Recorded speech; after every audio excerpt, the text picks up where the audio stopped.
Don, would you call the membership, please?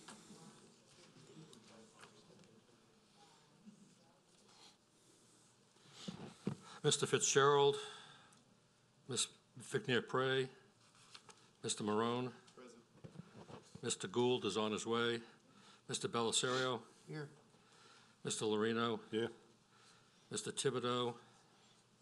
Dr. Martin. Here. Ms. O'Brien. Here. Mr. Lagarde. Mr. McHugh. Here. Mr. Allen. Here. We have a quorum. Thank you. Here's Marty. Well, Marty, that's a fine entrance, son. That's a very, very good entrance. Marty, With- TCL here. Hey, I still work for a living. Hey, you don't really want to have that discussion with me, do you? I don't think you're ready for that. All right, ladies and gentlemen. First of all, I'd like to thank everyone for coming, and we have a few presentations tonight, and then we'll get into maybe talking about the actual amendment to the ordinance and maybe what may take place. But what we'll do first is we'll start with the presentations, and we're very honored to have Ms. Evelyn Campo from the Louisiana Watershed Initiative, and she's driven in from Baton Rouge, and on behalf of the committee, I would just like to say thank you for that, and we're looking forward to your presentation, and you take your time, ma'am. Thank you so much, and thank you to the committee members. I appreciate you having me here today.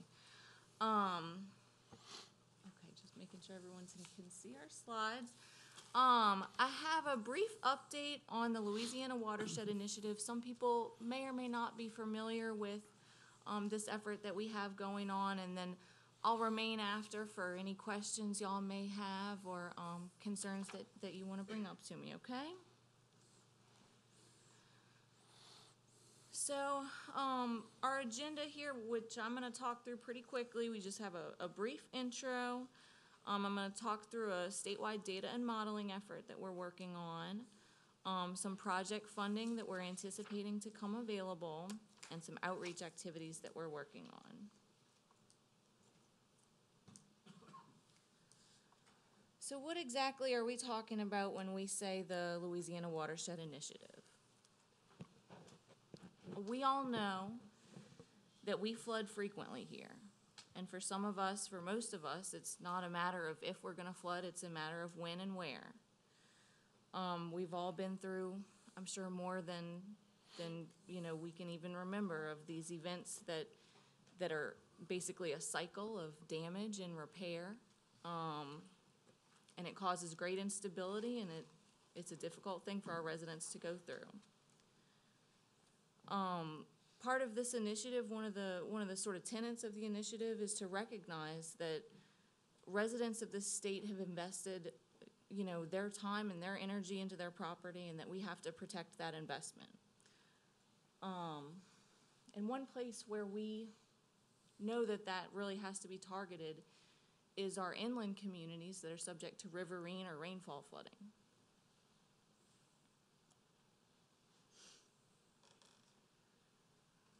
We also know that water doesn't respect political boundaries. We have a big problem. It's large in scale, the problem of repeated flooding.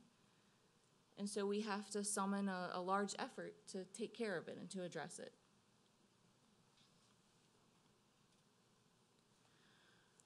Part of the premise for the Louisiana Watershed Initiative is that the status quo is not acceptable and that we have to do better when it comes to flood protection. We've had some great successes. We've worked through the damage of a hurricane and rebuilding. We've managed to address our coastal land loss to a degree. But we know that we still have some more work to do when it comes to our inland situation. I'm assuming that many of you have heard about the potential $1.2 billion in funding that's anticipated to come through the state when it comes to hazard mitigation and flooding. That's what this effort is working to administer. And like I said, because we have a big problem, we need a big solution. And those funds are badly needed. I know you guys are familiar with that as much as we are.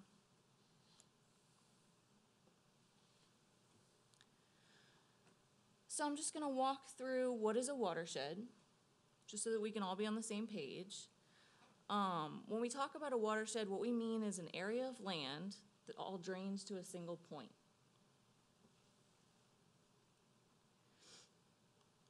You can see that when you have a number of inputs to a single drainage point, what you do in one area is going to affect someone else's ability to drain their land.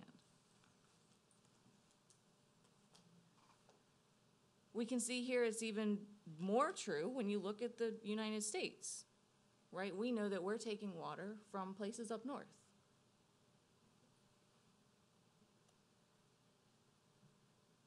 And you can see here how an even larger basin is all funneling down to Louisiana.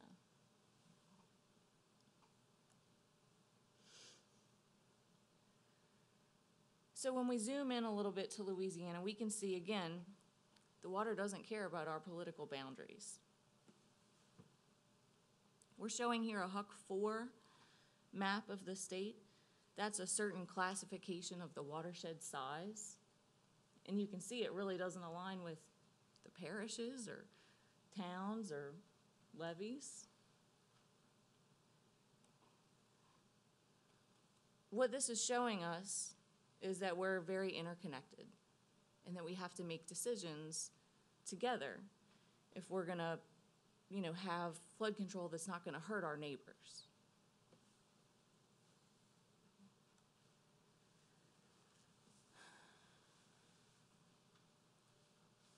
So I have here the mission of the initiative. We're trying to reduce flood risk and improve floodplain management across the state, including through maximizing the natural and beneficial functions of the floodplain.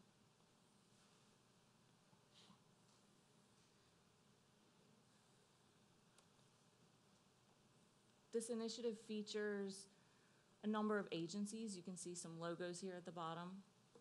It's a collaborative effort. And the goal is the state agencies are working together, but we also want the parishes to work together.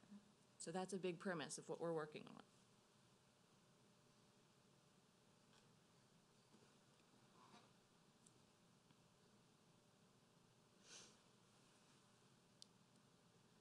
So one thing I just want to emphasize while I'm here is that we know that everyone in this room has a perspective on this. Like I said, we've all been through some of these events. And right now, a lot of what our initiative is working on is we're in a listening phase. And so we want to hear concerns, even beyond just tonight, right? We want to be connected with the parishes and understand the different perspectives on what the challenges are.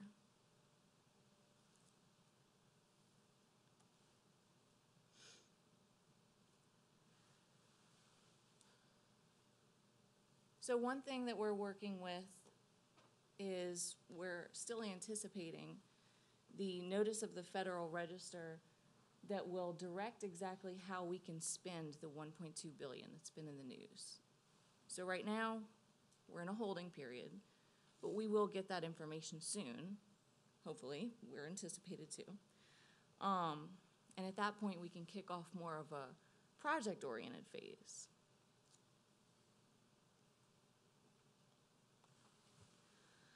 One thing that those funds also are anticipated to be used on is better data. It's a constant conversation among many of the parishes that sometimes we don't know what we don't know. And we may be accidentally making decisions just because we lack data to tell us to do otherwise. So, as I said, one of the big pieces of this effort is a statewide modeling effort.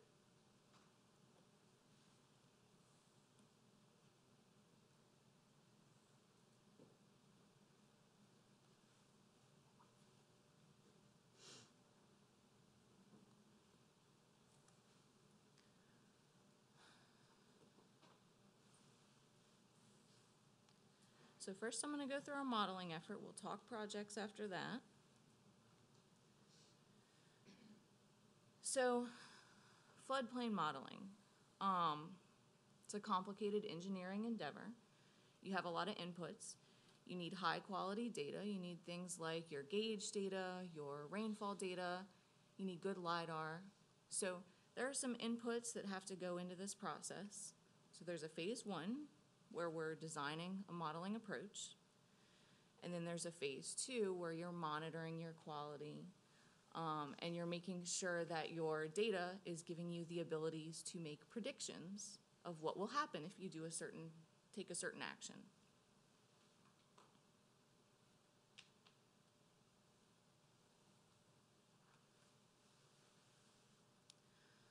One thing that I think is important from a parish perspective is that this data also has to be used to make decisions, right? So that's one big part of the effort is once we have the ability to know exactly where the water's gonna go, we have to use that in coordination between the state and the parishes.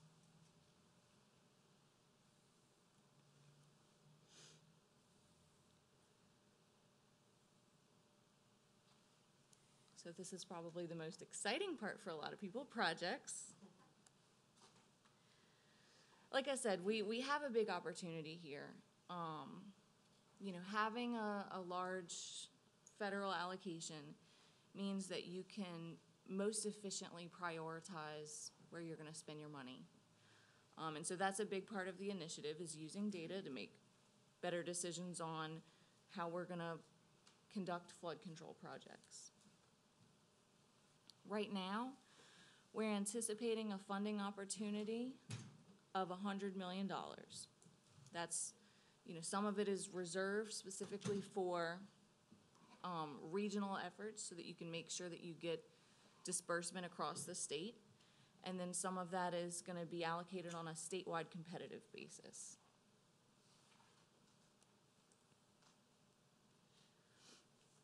And the goals of using this funding for projects are obviously to reduce flood risk. We want to make sure that we have transparency throughout the process. We want to encourage cooperation among the parishes. And we want to reward and incentivize resilient land use and development.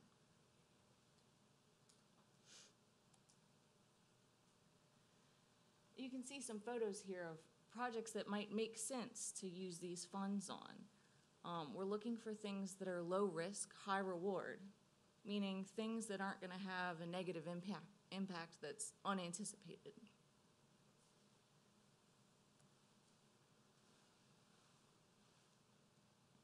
So I'm gonna go through a few of our outreach activities. This is what we've been up to sort of at the starting phase of this initiative, and this is part of why I'm here tonight. We've been trying to conduct ongoing engagement in a number of ways. One is we've done a statewide listening tour. You can see the locations listed there on the side. We had a great deal of input from a lot of attendees, so that was really excellent, but we need to continue that dialogue.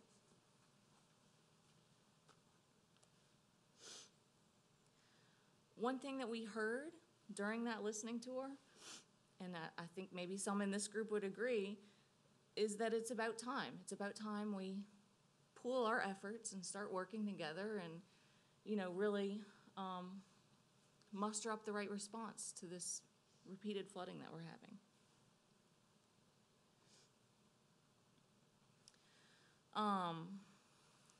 We've also heard, you know, from some stakeholders that technical capacity may be something that the state can help municipalities with. So that is definitely part of the consideration of the initiative.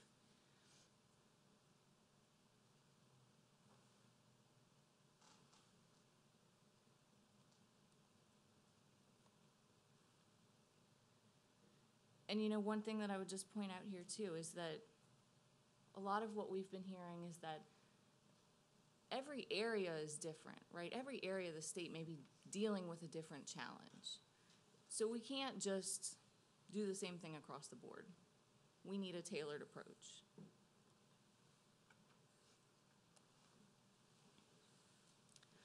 Just recently, we hosted what we called the Best Practices Interstate Summit. That was in Lafayette, and that gave us an opportunity to bring in some national experts and then host some of our local experts in floodplain management. That was a good dialogue that really, you know, there was a large group, so it worked to not just share information, but to inform all of us of what each other is working on.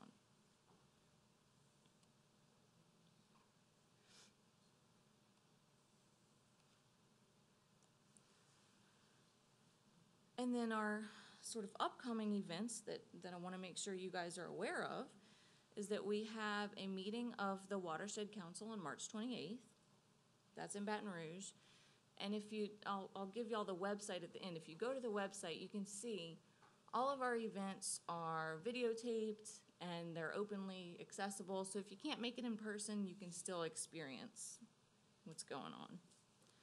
We also have a neighboring state summit coming up in the summer. Now that is an opportunity for us to work with the folks that are just outside of Louisiana, whose drainage impacts ours.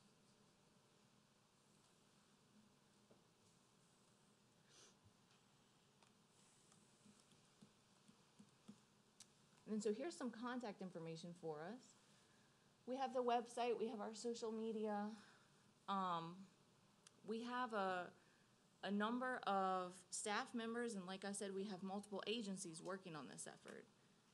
So if you have concerns about, you know, what's going on with projects, what's going on with engagement, let us know. We have a robust team, and we can generally respond pretty quickly to what you need. And like I said, this is ongoing. So, you know, this is probably the first of many meetings that we'll have together, and I look forward to it. Thank you, ma'am. Ms. O'Brien.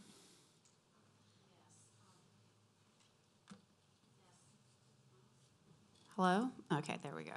You touched on coastal flooding at the beginning, and I know most of what you covered was watershed and all, but I had a question from a constituent when the LA SAFE program was visiting the state, and I went to, I think, all but one of those meetings. And the question I thought was a very valid question. Why is so much federal money being spent on raising some homes? That particular person felt like the government was picking winners and losers, and they felt that the money would be better served if it was going to be spent rebuilding the coast. And certainly there's some Middle Eastern countries that have reclaimed part of the sea or the water near them. Have we looked at technology out there? I know we've had people from the state of Louisiana visit Holland multiple times. Have we done anything with that information that we have that from the Middle East or Holland? I mean, it doesn't make sense to visit those places and learn about this stuff and have all this money coming in and then do nothing with it. I hear you. I hear you. That's a great question. I mean, I would just say there's probably a lot of dialogue around what's most effective. What are you getting your most bang for your buck? Is it home elevations? Is it like a coastal project? And I'm sure you guys know in Louisiana we're doing both. You can see evidence of both. You know, there are a lot of large-scale infrastructure projects underway, especially when you go down to the coast. Well, I thought his question was very valid because we don't have enough money to raise everybody's homes. That's just not realistic. So if you have a street with 100 houses, you might get lucky if you get 10 or 15. So everybody else is out of luck. Whereas if you spent that money on rebuilding the coast, you know, doing something to help your barrier islands, which takes the brunt of the storms coming in, and I had to agree with him. I understand what you're saying. That is a very valid point. That's a lot of money that could have been used to protect everybody. So the only thing I would put to that is coastal restoration projects are absolutely necessary, and they've done a ton of good. We can see evidence of, you know, some great technology that's been used and great, like, best practices that are kind of at the cutting edge. It's very exciting. And that's very important when it comes to your storm buffer. But one thing that we also deal with here is rainfall flooding and riverine flooding, which, you know, it's not coming that direction, right? So we have to address it in multiple ways. Some of a presentation at the police jury convention. I was really interested and pleased with what I was hearing, but you did touch on coastal stuff, so I wanted to ask you about that too. Absolutely. We have to do everything Both, we yeah. can, right? Right, that's kind of the main point here. But I would say too, you know, keep in mind that when you run the numbers on different project types, a lot of times home elevations actually are very efficient because they're lower cost in nature than, say, a massive infrastructure project that maybe has long-term maintenance, and, you know, you have a couple dynamics you have to consider. So, you know, there's definitely a place for both. But I mean, you don't have unlimited funds. That was the Right. concern that he had pointed out, and That's like I always said, part of the deal. I had to agree with what he was telling me. Right, but home elevations can definitely, you know, they've been shown to be very cost effective. So Okay. it's hard to not utilize that tool if it's in your toolbox. Right, I got you. Evelyn, thank you. Thank you for coming. I apologize for being late also and missing the first part of it, but I have seen your presentation before.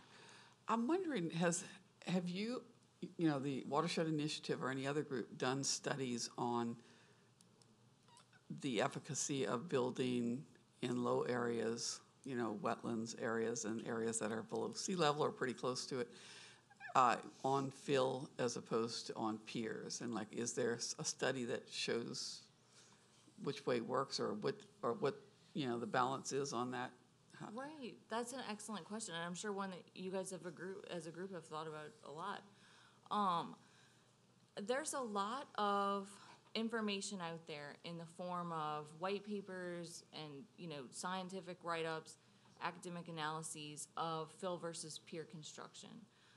So definitely that research is available. We haven't put out additional research to that at this point, but part of the initiative is, you know, education and issuing further guidance. So I wouldn't think that would be out of the question in the future. It just isn't the point that we're at right now.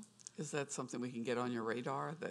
Because that would help Absolutely. a lot of parishes, I think, in planning, you know, like we're doing here, the forward, what's going to happen in the future and how things, because if we build Right. more houses that are on a street of 100 houses that are all going to flood, how are we helping the problem, you know? Right. I mean, certainly what you're getting at, you have to recognize the impact of development, and if you're working in an area where you're increasing flood risk, that's a problem, and you know, you definitely need smart development practices to avoid that. So yeah, I do very much appreciate that, and I'll make sure to take that back to our agency, that is a question that needs more input. Definitely. And you talked about technical capacity, the help that you could offer the parishes. How, we have our engineer and planning person sitting up here. How would they know what you have to offer? I mean, what is it you're offering, and how would they access it? How would we, you know? Right. So a notice of funding availability has not been put out yet for what we're calling the capacity grant program, right? It's like a regional capacity grant program. But I do anticipate that that's going to be something that we'll be talking about very soon. So we want to make sure that right now we're touching base with the parishes. We want to make sure that we're continuing to do that so that when funding is available, the parishes can come together. Now, one key to that funding is coordination with your neighbors. So I would say one thing to think about is, who are your neighboring municipalities that you can work with? Come together on an application and request technical assistance. And that would be, you know, things like funding for personnel, funding for engineering assistance, project planning, that type of thing. Great, thank you. Thank you. Thank you.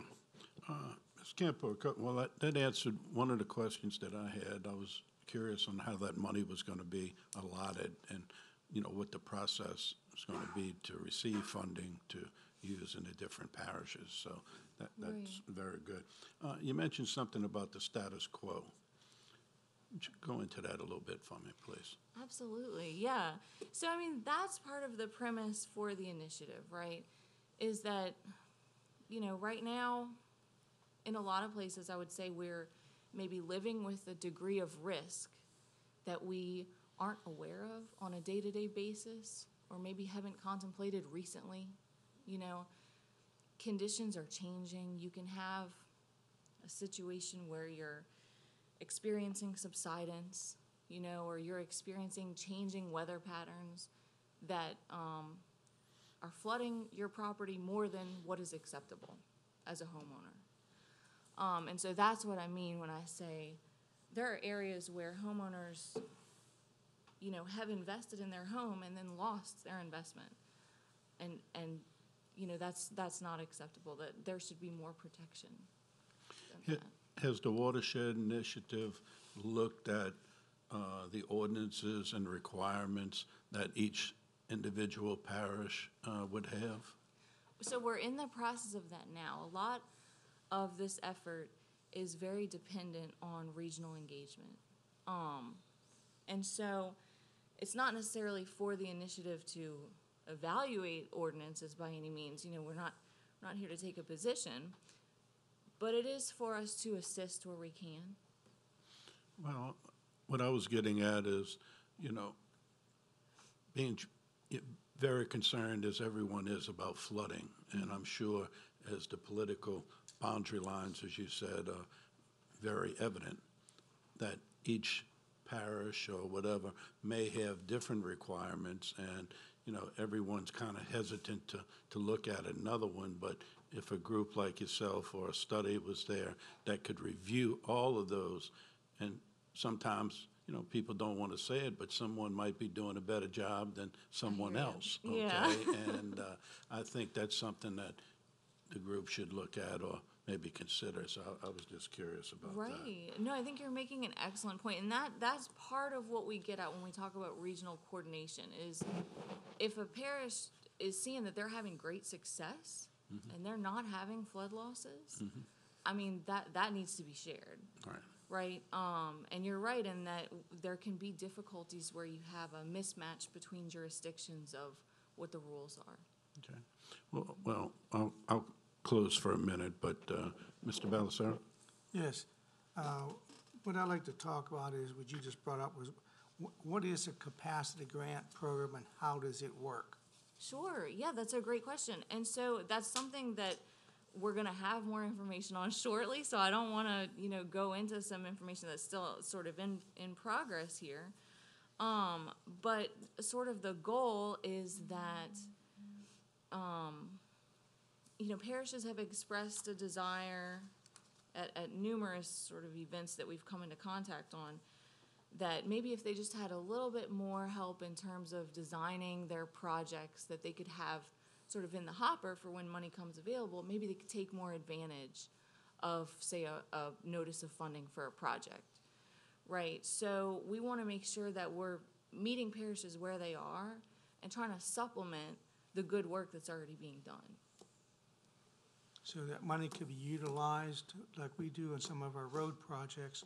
We do the early engineering on that as like a down payment on a particular project. You're talking the same lines? Sometimes you're out of pocket up front, exactly, and that can be really difficult when you're dealing with a budget where you have to cover all kinds of other things, right? Right. So yeah, I mean, that's a challenge that we recognize. That's what we're trying to address, specific to flood control issues. Okay. Ms. O'Brien?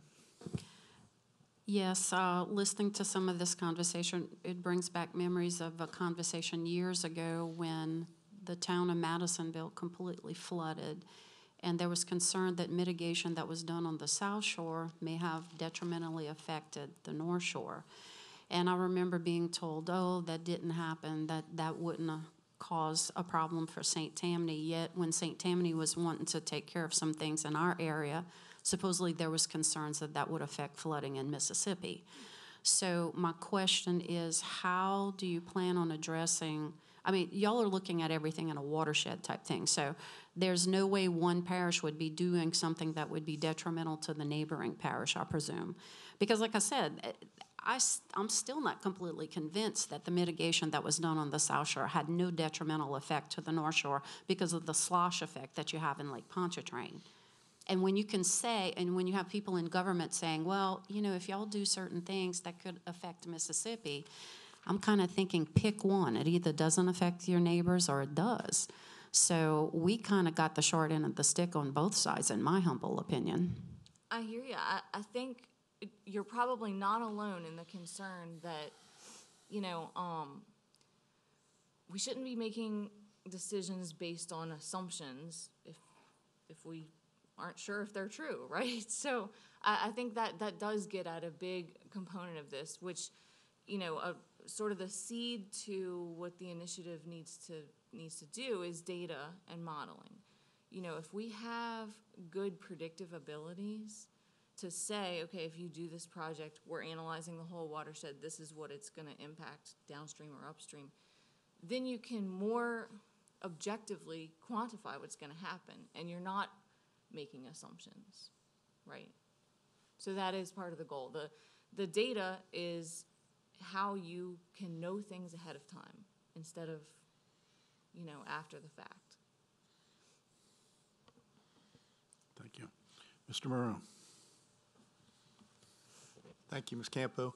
To follow up on what you just mentioned with regards to modeling and having data that can be predictive of events and impacts, are you aware of any models, either at the state level or otherwise, that might be available for the parish to use as they analyze their ordinances and potential projects that might come through? Right, that's a great question. So again, the modeling effort is still, you know, in its early stages because we're dependent on the federal funding to come through, which comes with its own rules on how to spend it. So I would say that we're so early on that I couldn't point you in the direction of a model that's complete at this point that would, you know, have the abilities that we're striving for. There's good work out there and there's good science that's being done. It's just not necessarily part of this effort. But I think that in the next few years, we will be getting to a place that is much more advanced on that front. And do you expect, would that likely come at the state level, or where would we look in a couple of years to find those models? Is it on the parish level, a state level, or where? So the initiative operates on the state level, but modeling, you can't just model the whole thing at once, right? You kind of have to bite off pieces of it. Sure. So, you know, that will be phased as, say, for example, LiDAR is available, as you have your stream gauge network to a point where it can accurately predict what you need. So that's a long-term effort that happens, you know, bit by bit throughout the state. And eventually you have a big model that kind of talks to each other, that works together. And would some of the funds that you mentioned that will become available, would those be used for this type effort? For the modeling? Toward Yes, the sir. modeling? Okay. Thank you. Thank you. Mr. Gould. Yes, ma'am. Just one question. The parish already has the drainage basins modeled. The model, I do not believe, is interactive. The one that you're talking about, is that going to be interactive, where we can plug in developments and types of things like that to be able to anticipate? I'm Because following. right now, we're doing water surface profiles when these guys are getting approvals, but it doesn't really take in the whole area. It may take in a portion of the area. Right. And that's also why we're here right now to do this work, is because, you know, parishes like St. Tammany have been very proactive in trying to, you know, model their watersheds, which is excellent. The step that we need is the predictive step, right? And so that's what we're trying to get at, is something where you can put in your inputs and have outputs that should inform a decision made. Thank you, Marty. Seeing no one else, Ms. Campo, once again, I'd like to thank you very much for coming in and driving down. It's very, very eye-opening, and I know it's just the beginning of this process, and will be, we have a issue we'll have to take care of, but as far as I'm concerned, just sitting here now, I think it has to expand past there and look at a lot of different things. And I'm sure we'll be in touch, and maybe as your time and your process moves forward, and as you guys get things, please email us or let us know, and we'll be in touch also. But once again, on behalf of the committee, I just want to say thank you, and I appreciate all the work you and the state are doing, and you have a safe drive back now. Thank you. Thank you all, I really appreciate it. And again, I'm here, we can always follow up if anything occurs to anybody, okay?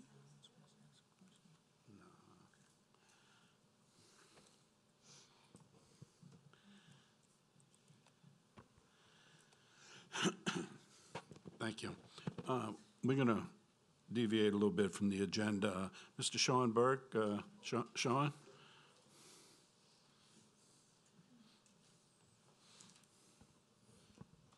How are y'all doing? Fine, Sean. Would you just come up and introduce yourself, and Sure. please take your time. Yeah. My name is Sean Burks. I'm an engineer with JV Burks and Associates. Been a lifelong resident of Slidell from the time I was born, close to 50 years now. That's why I'm wearing these glasses. So anyway, I just wanted to kind of give, I've been following this whole process as it goes through. I live the fill ordinance. I live this process every day and kind of work all sides of it. As a resident, as a engineer, as somebody that represents developers, as people that have protected the parish in lawsuits on fill, and as well as homeowners having drainage problems. So I've actually worked every different side of the table over here. But out of all due respect, I do make my living doing this. So, and also some background too, as far as coastal projects, we have, our firm actually did Bayou Bienvenue Swing Bridge project. We've worked on levee projects. We've worked in Lake Bourne, and where we've done rock revetment coastal projects. So we kind of have an insider's knowledge on what things work, what things don't work coastally, as far as, and also on the modeling side. We work HEC-RAS models. The models that the parish has, we do those models all the time. We also have done hurricane surge models as well too. So kind of knowing all the big picture things. And I love listening to Ms. Campo speak just a little while ago, because she kind of hit the nail on the head. From a big picture standpoint, I'm so glad the state is working on the watershed concept. From people in St. Tammany to people in this room who live Goodby area or wherever they are, they have flooding issues. They just want solutions now.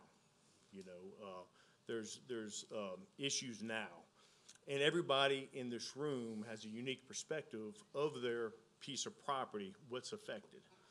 And a lot of the work that we've done has been in the Slidell area or eastern St. Tammany. We do work in other parts of the places, but I'm real familiar with that part of the town. So I have, if I could pass out, I didn't know how many people, but I did pass. I have, this is zeroing down a detail level, real detail. These are two pieces of property, projects we worked on recently in St. Tammany Parish. So these are real world examples. One of them, Site A, is a commercial site on East Gauze. Gene should be real familiar with that area. It's the only undeveloped piece of property on East Gauze. It's the only one that has trees. Every other piece of property around there has been filled 2 to 3 feet, except this one hole. It's a bowl. It's right there. Okay, a corner of the property is the corner of the property on the outside piece is flood zone C. This is flood zone A. The ground elevation is 9. Everything around it's at 11.5 feet. So, going by the fill ordinance, the way it's interpreted right now, the site's dead. Completely valueless if it's changed the way it's interpreted right now. And what I mean by that is the way things have been interpreted for 7, 8 years before has been what I guess the ordinance, I don't have the exact words in front of me right now, but where you can count whenever you dig out a pond, you can use that to offset fill mitigation. So this site, we've actually developed a site plan. We actually have a pond located on there. And, but from a practical standpoint, where this is located in Slidell, they're doing a big W15 project along this whole basin. They're installing an 80-acre pond right off to the site. So it's from a drainage standpoint, if we fill this site, no adverse impact will be caused whatsoever. But if you interpret the fill ordinance the way y'all are proposing or potentially proposing, where you can't count the double fill, this site that's now worth a couple $100,000 is worth zero, because nothing could be done. You can't fill it. So the other site, Site B, on the other side, is an industrial site. If you look at it, it's an area shaded kind of light blue. Piece of property surrounded by industrial property all the way around it. Piece of property in flood zone C. But when they did these new proposed maps, they raised the base flood elevation. They made it flood zone A. So it's not accepted yet, but it's potentially in a critical flood area. So when you look at that, you're like, well, the base flood is 12, the ground is at 10.5. So if you add any fill to it, the site won't work. Plus, you have to meet the existing ground elevations around the property, existing building elevations around the property. That site is dead as well, too. So, why, kind of what I believe that the comment that Ms. O'Brien was saying with the Watershed Initiative is that every area is different. And I think the word she said is a tailored approach. And what St. Tammany has right now is a blanket approach. This is how things must be done. And the way they've gotten out of the tailored approach, the way they've gotten out of that big picture approach, and the history has been giving the engineer staff some leverage to make good engineering decisions, to be able to take it into account that, look, I can't just have a bowl, because then the water is just going to sit on this property forever, you know? So the engineers having some discretion has been able to go through that process. So anyway, I guess what I would say is on those, just these two examples right here, is that the fill ordinance, even though everybody might be thinking about my home on this big flat plain, and I don't want everybody filling up with homes, you got areas where everything's already filled already. You're just trying to just do infill, just fill right into the middle of an area and actually build a development. It's not cookie cutter.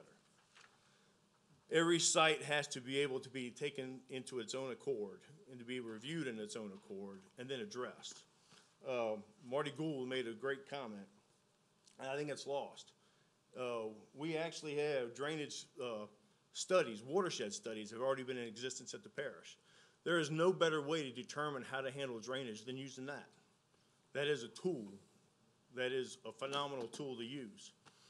Once you do the modeling and once you do the analysis, that's how you determine whether or not something can hurt or help, or how do you account for it. You know, those are the things that's the most important part. Whether or not you count the fill this, because really the big issue we have is not fill. Fill is not the issue. The issue is water surface elevation. You know, there are ways in engineering, and I don't want to geek out too bad because this isn't the right forum, but if you want to lower the water surface elevation, sometimes you want to change the speed of the water going. So sometimes you add fill to lower the water surface elevation. They do that when you have supercritical flow. Subcritical, you have 3 different elevations you can have based upon the energy: critical, subcritical, and supercritical flow. But all of that is all in modeling, and that's all in the details, the absolute details. My only thing I would just say is I would love for y'all to leave the option, or whatever you decide to do, for the engineers to make the calls. That's it. And if anybody has any questions, I'll be happy to answer. Well, you know I'm going to have a bunch of them, but that's okay. First of all, I'm going to say it again. I appreciate you coming, and you are very knowledgeable. You know, one thing this committee can say is we've had a lot of people come to the podium and very knowledgeable on the issues. And so I want to get, I know you hit on the ordinance a little bit. So this committee, I'm going to just use myself. Myself, when I look at it, I definitely do not want residents to flood. And so I look at it under that glass. Sure. Okay. And listening to you right now, Sean, is that that's okay to look at it under that glass. But maybe every individual site or every individual project, in your opinion, should be looked at on an individual basis to get okayed. What I would clarify, yes. Typically, the engineering whoever the design engineer, that's their role. And then that's the review engineer's role, too. Okay. What does get in the way sometimes is to have the best project that's possible. Sometimes a rule gets in the way or an ordinance gets in the way.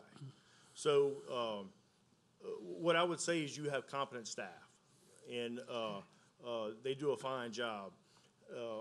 I like the ability for them to be able for the engineering judgment to come into play in those cases. And like I said, these are just two, and these happen to be two cases that I just happen to work on within the last 3-4 months. And in a year, we might have 5 or 6 special cases that come up, but these are two.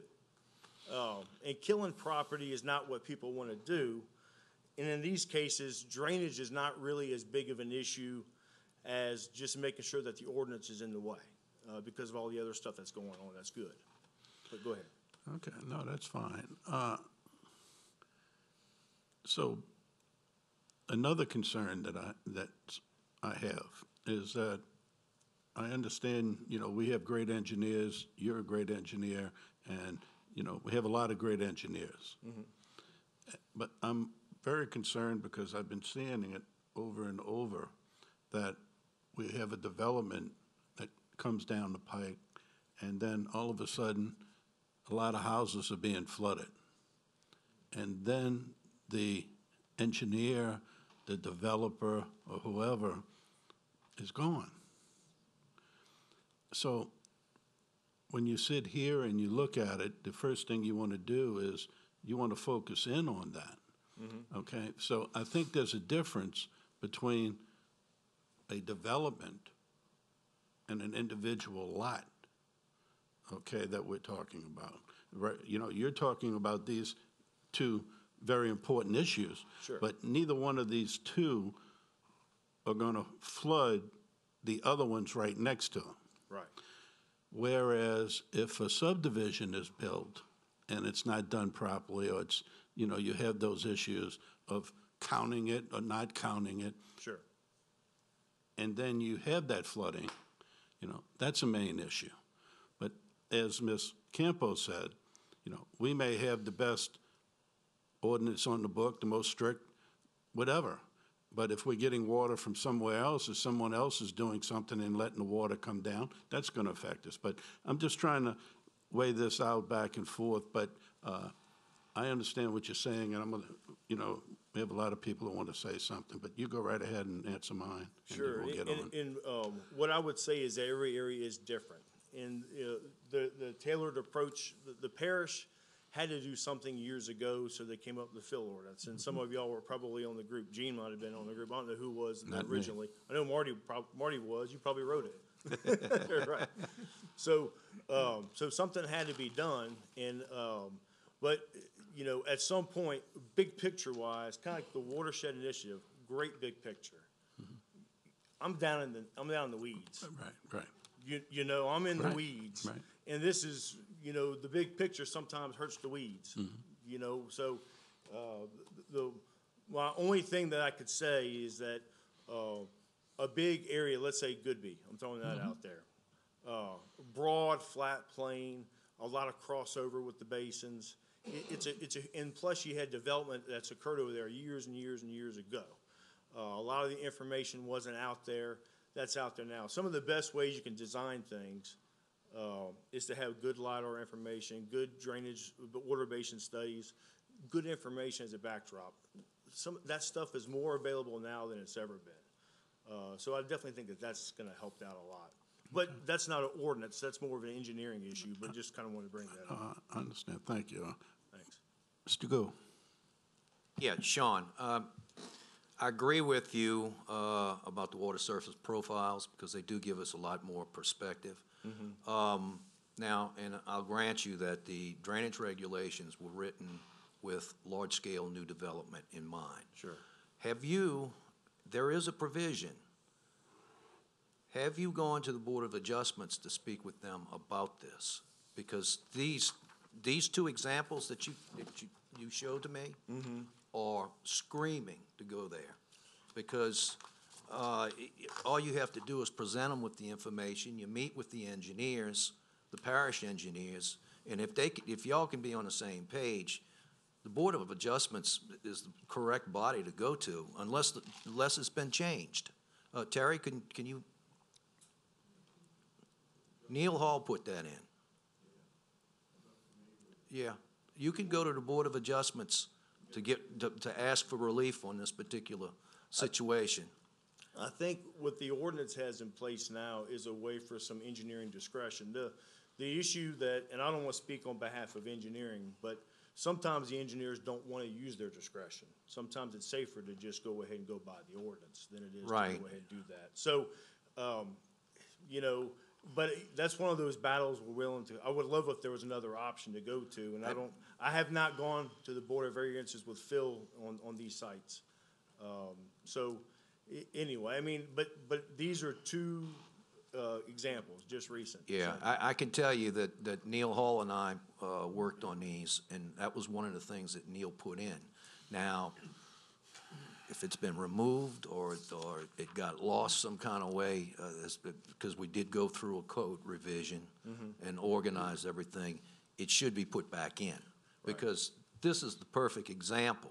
And we knew when we did these ordinances that there would be instances like this. We knew it, but we had to come up with a way to give them some relief. Right. And this was the correct way to go. And with all honesty,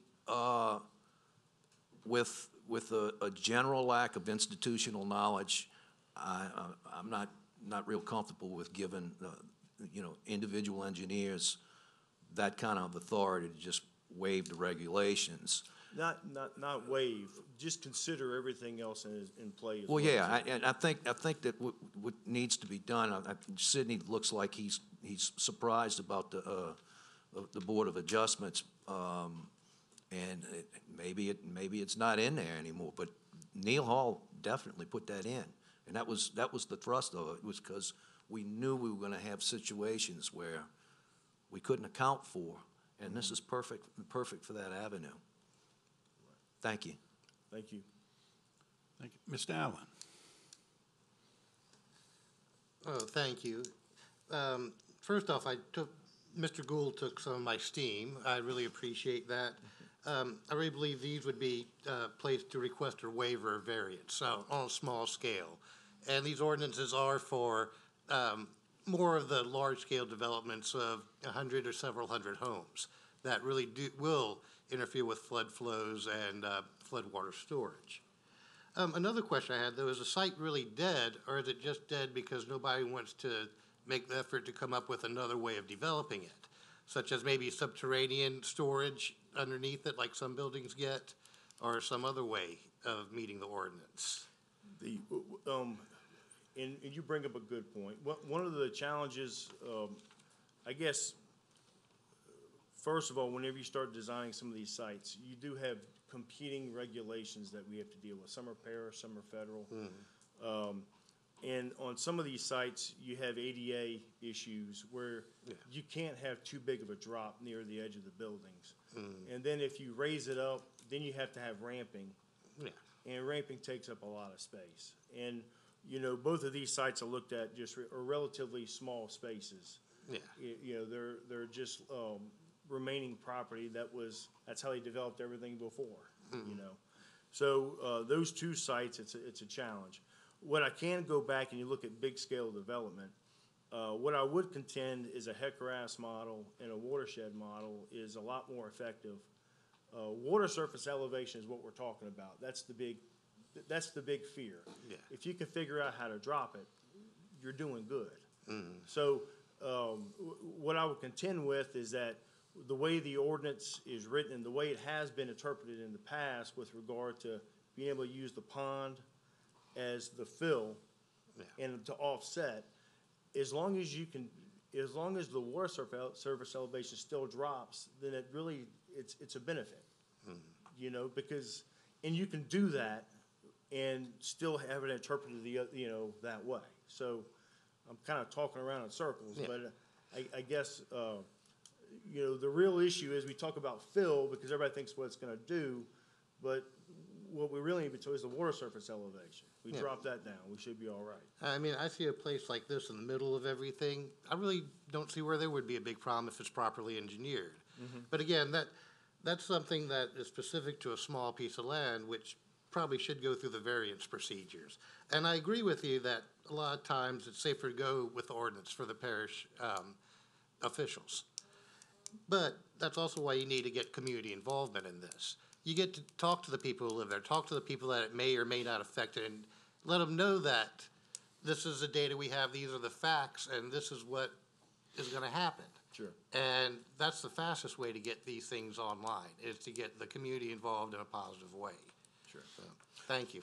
Sure. If I could bring up one thing, and I'll just. Sure. Another subdivision we had worked on for years, was Crossgate subdivision. Crossgate's Turtle Creek, the Bluffs, the Landings, that whole development. On the east side of Military Road, all of that drains right into the West Pearl River. And that's one of those huge basins, goes all the way up through Mississippi, comes down. The basin is actually 7 miles wide, where it comes down across. So it's one of those things, when you add any fill for a home over there, when you spread it out over 7 miles, there's no effect. I mean, there's like none. And so that's another case. If you're in a very, very large basin, and that's multi-state. That's kind of what she was talking about. That's another area where fill is not really that big of a deal. And that's a large scale development, large area. And I guess what I'm trying to go back to is, it's not just that this is just a small, isolated, these two pieces. There are other cases on a big scale basis that make sense not to worry about fill. Okay. So anyway. Thank you. Mr. Martin? Yeah, I appreciate your, Yes, sir. I appreciate what you're saying, and it certainly makes sense in these cases here. And in my mind, I don't think there's any ordinance that fits all of the variations that come up. I agree that rather than give somebody the ability to sign off and say, yes, that we can change that for this particular one, it would seem like it would be better to go before, like was being said, a adjustment board where you can present your case for that. It seems like protecting a large number of people, and one ordinance, one size isn't going to fit all. But putting the protection for a large number of people and having your variations for the small that you go before a board of adjustment would make more sense than trying to do board of adjustments for all of the big things that come into the parish. I guess protect the most people you can and then do the variation for the individual that needs the variation, and not do it the other way around. It seems to be lose the ability of the ordinance to do the most good if you tried to switch it around. That's all I wanted to say. I appreciate it. Thank you for what you presented, and I assume that these are outstanding cases of what you said. And these are, yeah, right. when you have that poor little place that everybody built up around it, and it's in a pit. But once again, I think that could go before a Board of Adjustment. It's sort of a no-brainer, and something could be done for that. Anyway, thank you. I appreciate what you've told us. Mr. Balisaro. Just a couple of things, Sean. I agree with you on cross gates because I lived in that area for 30-some years. The issue with cross gates and everything on the eastern side of the parish is the West Pearl River. This is when you look at a regional basis, when the West Pearl was considered a scenic river. No dredging. We're suffering now because of the fact we were unable to open up channels to get the water out of the subdivisions. That's being worked on, but it's a slow process. And these are perfect examples. I don't know if that can go through the Board of Adjustments because of the lack of technical expertise. There's no engineer who sits as a part of the review process. Up until recently, it was guy just retired over the planning. He was always, he was the secretary. Yeah, Ron Keller. I know, that's correct. But who else was there with him? Because he was normally dealing with building standards, et cetera, where people were violating setbacks, et cetera, et cetera. So to not have somebody who's qualified to do that would put things in jeopardy. Because you've been looking at a best effort, and as Sean is saying, you're looking at engineers who are looking at something to make it doable, but you need someone for oversight. But if you don't have a person with the right kind of experience, if there's not an engineer there with many years who has the institutional knowledge, I think one of the things that we have lost over the last 2 or 3 years is the institutional knowledge in the engineering department. And I don't think I'm alone on that. And that's one of my concerns is I think when we finish this process, I don't think what was being proposed is going to go anywhere. But it opens up other doors and windows to look at how do we improve upon what we have. I think we'll go so far and have to start doing that to take these other situations on with new subdivision or commercial industrial development. How do we look at it? It's going to be more on a regional basis. Because the early years for St. Tammany Parish, there weren't a whole lot of engineers reviewing things because we didn't have any money. If you look at, as I tell people, there are subdivisions that were built back then would never have gotten off the drawing boards today on how things were done. So that's it. Thank you. Jay Watson? Yours was... Oh, I'd rather have you, Jay. Go ahead, Sid. Just to address the Board of, first of all, to address the question of discretion. Right now, and we're going to check on the Board of Adjustments language. Right now, one of the problems is we don't see where the staff has been given discretion in the ordinance. Whether it was taken, whether it was not enforced, or whatever happened in the past, we don't see anything in the ordinance that gives us discretion.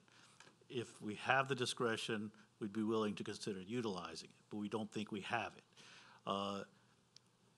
As far as the Board of Adjustments in their core statute at the state level and in the parish regulations addresses zoning issues. That is what it was established for. We also have in the parish ordinance or any other decisions sent to it. So if the language is not in the ordinance now that sends it to the Board of Adjustments, I don't believe that it is, we're going to double check. It would be within the purview of the council to give the board that discretion in limited cases. In all cases, I think what you may look at doing is on larger subdivisions, give the discretion to the Planning Commission.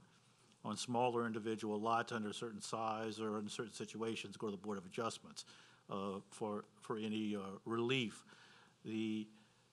As far as staffing the Board of Adjustments, now when we go to the Board of Adjustments with a landscape case, Regan goes to the meeting as the expert. And this, when we have something going in for engineering, it will be one of our engineers who has reviewed the request and indicated whether they believe that it is a legitimate request or not. These two cases, I've had extensive conversations with Sean. In fact, we're still working on an option for the Gauze Boulevard. We have to go back and check some old files. The Danny Street property is a real problem under the regulations because of the D firms. The D firms that have been sitting for years with no decision. We have a little bit of movement on that. Some decisions have to be made, whether or not, how we handle it. But we finally got some kind of information back from FEMA in the last week. So this type of situation is a real problem. If we had the discretion or an alternative route to provide relief, we'd be happy to utilize those. You know, I've walked, looking at the nearby drainage problem that you have just north of this property, I've walked that entire back property line from the dentist's office all the way to the tire shop, and it's up and down and left and right, and it's hill country, basically, back behind those buildings.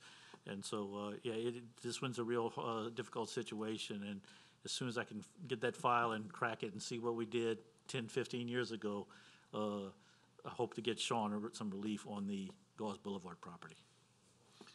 Thank you, Sidney. Mr. McHugh. Yeah, Sidney, Mike on. Sidney sort of answered my question, but you can't go to the Board of Adjustments for fill issues. Is that correct? I never thought you could. Yeah, right now you can. It's not an option. There's nothing in the ordinance that says you can. No, so, I mean, that is not an option, okay. And just to Mr. Allen's point, well, it's not part of even what we're asking. That's correct. Because we're asking to take all discretion, all best engineering practices, throw them out the window, and just pass a blanket ordinance that fits the whole parish. So, okay.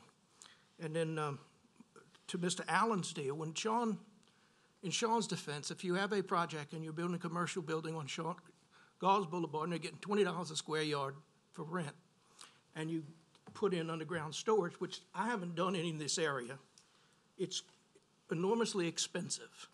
So if, let's say, okay, so that guy goes and does that. So now he's got a building, he has to get rent for $30 a square foot. I mean, it's essentially taking the builder, if he's smart enough and looks at it, says, well, I'm not going to build this because I'm going to build this thing and lose money. So there is always cost considerations into these things. You can price property out of the market. And so from Sean's standpoint, they're dead because the costs are too expensive to do it any other way. Okay. Thank you, Kelly. Ms. Fickner. Hey, I have a good friend who's an engineer, and we were arguing development issues one time, and I told him, you know, engineers are the only people who think they know better than God. We you know can that. fix We know anything that's God, not true. God put in. I look at the picture and I think there's a nice rain sink. But I also understand that if I owned the property and wanted to make a lot of money on it, maybe a rain sink's not the thing I'd want to see there. I look at all the cement around it and I'm thinking they need that property, just someplace for the rain to go, because that means it's running off and ending up in the culverts and rushing down somewhere to flood somebody down lower stream. So, see, this is how I think, and I'm thinking, yeah, it's a nice piece of forest, leave it there. But again, like I say, I understand people who own property don't want to necessarily just see it. Well, look, if you want to buy it, I'm sure they'd sell it to you. Exactly, exactly.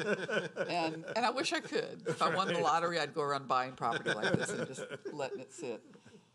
But I do know, I think, you know, I agree that sometimes there are properties like this that might not affect the overall picture as widely. But I do have a friend whose house was flooded because they built a house behind them and they upped their property, and one lot that they filled in caused her house to start flooding. And she now has she's had different things done, but it's cost her tons of money to get fixes done to stop the neighbor's property from flooding hers. So building one property in an area like that can cause flooding to other pre-existing buildings. Negligence is negligence. Yeah, exactly. Right. But it happens. And when engineers think they're God, it happens a lot.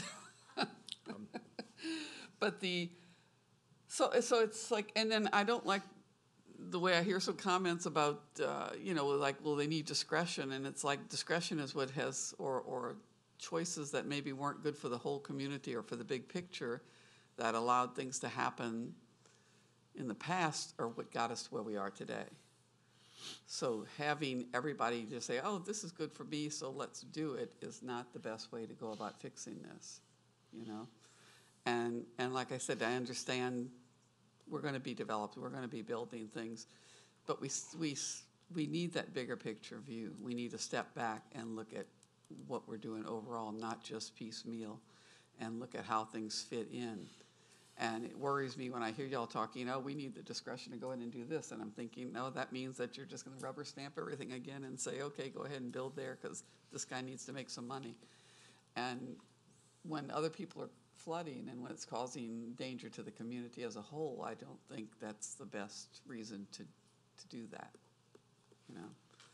So I'm hoping that we end up with getting an ordinance or resolution that does a lot better job than we've been doing in the past. And something like that, these properties, I would expect if we do come up with something that allows a small property like that, and I'm saying small, definitely nothing like a subdivision or a shopping center development, but a one lot type of situation, I would say that all the neighboring properties, the owners need to be talked to, and they need to be brought into the conversation to be aware of what's happening. Because I know if I owned the property next door and somebody bought this and developed it and it caused me to flood, I'd be really upset if I hadn't had any voice at all in what was happening in the beginning. So I think any ordinance we do come up with would have to bring in the local property, the immediate property owners adjoining the property that's going to be developed. All right, thank you. Thank you. Mr. Morrow. Thank you, Mr. Chairman. I don't know if my friend Margie is going to like where my comments are going on the heels of hers.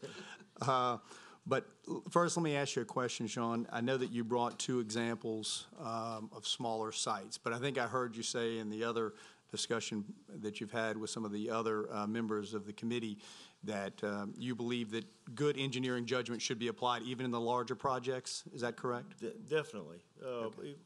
In the case that we had over in Cross Gates on the east side of the military road, I mean, that's about 1,000 acres right there, and that was all part of that master development. So, yes, those, you definitely need to apply the good engineering principles, and there's oversight. I can tell you, Jay and I aren't always friends. He reviews our stuff. I get mad at him. He gets mad back at me. So there's no collusion going on. In fact, I think Jay would love it if I left sometimes. So, but it's all good-spirited, all professional, and I think it's a good process that we all go through.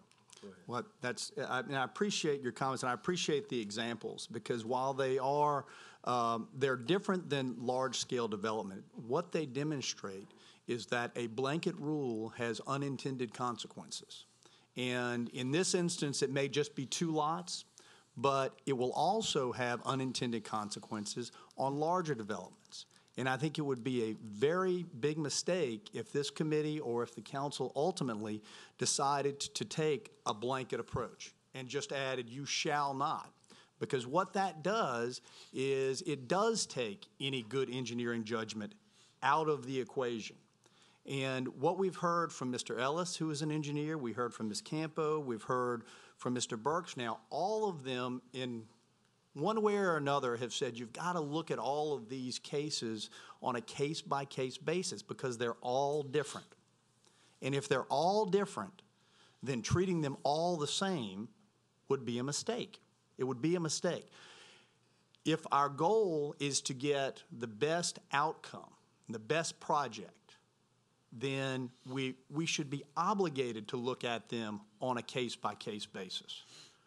To simply say, well, wait a minute, we're in a floodplain, we shall not, and that's the end of it, how do we even know? Mr. Burks just pointed out that there are times that fill slows the water down, which helps reduce the water surface profile, which in his opinion is what needs to be done sometimes. Well, we don't even get to that under a you shall not because Mr. Watson, Mr. Tissue, and others don't have the ability to do their job. So I started out my comments on this commission saying we need to find a reasonable balance And I'm going to go back to that. And I would submit to you that it is not reasonable to take all engineering judgment away from the engineers. If we're going to do that, then we don't need engineers. We just need somebody that can read. And that's not what this is about. When we talk about bringing in the public, well, maybe on a individual lot in Slidell, if there's no ability to go to the Board of Adjustments, the public's not brought into that. But I can tell you that with a subdivision, the public is brought in if they choose to be brought in. My friend Dr. Martin down there is a perfect example. I don't think I've been to a hearing in these chambers where I've had a development in Goodby that Dr. Martin hasn't been there. And so there is an opportunity for the public to know about it, to be involved in it, to shape it, to comment all through the process. That's what tentative and preliminary and final subdivision are all about. So they are engaged. So when we talk about good engineering judgment, well, what is good engineering judgment? It is by its very nature discretion. There's got to be some discretion. And so we can term it however we want, but to take away all discretion would simply, it would not accomplish what I think the goal of everybody here is, which is a better project at the end of the day, not just for the developer, but for the area at large. And so how do we do that? I mean, Mr. Lorino suggested that one of the things he's going to propose as we near the end of our work on this committee is to add the word shall. You shall not be able to utilize the capacity removed from the pond toward your fill mitigation. As a starting point, I would agree with Mr. Lorino. But I think you've got to go a step further than that. And I think this committee needs to think about and consider what is that next step. To me, it should contain something along the lines, except in the event that, and then we can decide what that is. I mean, does it say that there has to be demonstration to the engineering department that it will not have a negative impact? Do we need to say that you need to demonstrate that, but also there needs to be a third party brought in to evaluate that, to make that determination? I'm just throwing those ideas out there because it is my belief that that's where this needs to go, that simply putting shall would sell everybody short. And I think that there is a way to get to a point where we can have a reasonable balance between protecting our neighbors, but also being able to bring good development to the parish. Thank you. Thank you, Paul. Marty. Yeah, I can assure you that the engineer didn't have the discretion to make the interpretation that he made, where he was double counting the capacity of the runoff capacity as well as the floodplain capacity. I can assure you, and it was never interpreted until a couple of years ago, and it was done after I was out of office. I can tell you that also. That ordinance was never written to be looked at in that manner. Never was. Now, floodplain management.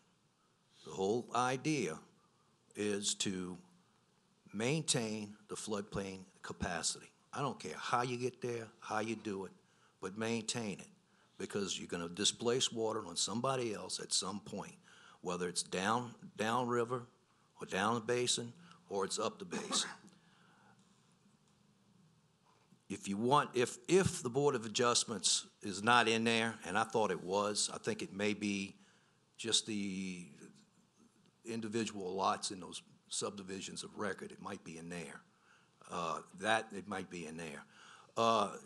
You know, there are locations where we don't want detention. Those developments that are down close to the disposal point. There is a waiver provision that can be studied, can used. It has to be justified. okay? It has to, the water surface profiles need to be done, and all the homework to justify it, okay? That's something that we have in place.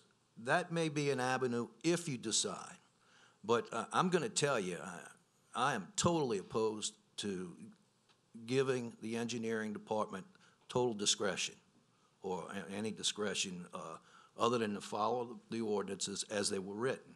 And it's not because I don't have faith in these individuals, especially this young man here, but there is a lack of institutional knowledge. And so the new guy comes in, and then he gets to do what he wants to do. And then the next new guy comes in, and he gets to do what he wants to do. Okay? That's where there's a problem. So if you're gonna do some sort of waiver or Board of Adjustments, you need to do it out in public where people know about it, and it can be looked at with more than one set of eyes. I made the statement in the very first meeting that a lot of these engineering decisions were being made in a vacuum. That's why you have Gravity Drainage District 5 and some other drainage districts involved in the process and new development in their area, because that was happening. So from that standpoint, you know, I'm totally against that. Now, the other part of it, that if you want to look at a way, and if that Board of Adjustments thing isn't in there, we need to do something with that. We'll look at it. Thank you. Thank you, Mark. Mr. Allen. Yeah, I would like to respond a little bit to Mr. Marone, and that case by case is okay, but you still need to look at the overall picture of what's going on in the entire community, in the entire watershed at that point. And just to point out something, FEMA has a rule for the flood insurance to be eligible for it, that river studies must be completed for any development in a flood zone where a river doesn't have a regulated floodway. The Tchefuncte River doesn't have a regulated floodway. And the study is supposed to show that there's no increase over 1 foot in base flood elevation. I have never seen the parish do one of those. For all the developments I've seen in these floodplains, it's not even a discretionary issue.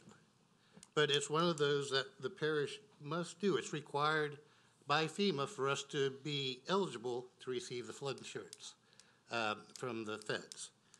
And so giving discretion, like Mr. Gould said, has a borderline there where it's public or if it's just a few people looking at it. And it needs to be public, which means it should go through a Board of Adjustments.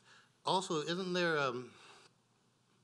an appeal to the parish council if the planning commission doesn't go right? Or if they don't like what the planning commission says, they can appeal it to the parish council. And then they can actually put in extra rules or whatever for that specific development if they deem it appropriate. Thank you. Ms. Martin. It's quick. Yes, ma'am, go ahead. I was thinking about what Mr. Gould said, and Matthew just hit on it too, the discretion, when you allow discretions within, discretion within an agency or department of the government, you're basically setting them up for issues, because then, like this past person who made these decisions, it can end up really messy. So having that ability to make other decisions outside of what the written rule is can be really messy and cause a lot of messy situations. And also, I was wondering if we can get a copy of that, if that exists, the Board of Adjustments, if we can get some for the next meeting, have something on that. Sure. Okay, thank you. Thank you. Well, as we started this a few months ago, I said this was going to be a very interesting work group, and it has. But more importantly, it's been very educational, and I think it's excellent. You know, someone criticized me along the way of this was Mike Lorino's hand-picked group, and technically it was because I'm the chairman. But we have a very diverse, educated, informative group here, and I'm very proud of it. So I'm going to Thank you, Sean. And I just want to ask you one more question, if you don't mind. In your professional opinion, do you think that it's possible that the parish engineers, the developers, the citizens can have an ordinance where everybody can be happy? And I know the answer to that, it's no. So I'm gonna answer it before you get there. I'll let you. But I think there's a way for putting some type of ordinance together so that not everyone has everything that they want. And I think we need to look at that some way, shape, or form to do this. And people like yourself coming up and making knowledgeable comments and providing professional, as everyone has done. And I think that's, and I'm hoping that that's what this committee does. And I just wanted to really say thank you again, and I appreciate you taking the time, as everyone else. And you can answer that. I'd like you to answer. You think we can all get together in some way, shape, Yeah, or so form? well, first of all, I want to thank you for having me speak, and also want to thank everybody for serving. This is, everybody's giving up their own personal family time, and it's the betterment of the parish, and thank you all for doing this, really do, and all the people coming out as well, too. But yes, I mean, it's, the bottom line is of course, I would like to be God and do everything I say, but that doesn't always go through. So generally, the will of the people is always met, and I hope that at least my little part was heard. That not one blanket fit all approach is going to work well. It has. So, but thank you so much. It Really has, appreciate and I thank you. Mr. Martin, would you like to go with your presentation, sir? Alan, I'm sorry. I get confused with John sometimes, too. I know. That's why I pushed you all so far apart. His beard's a little bit longer.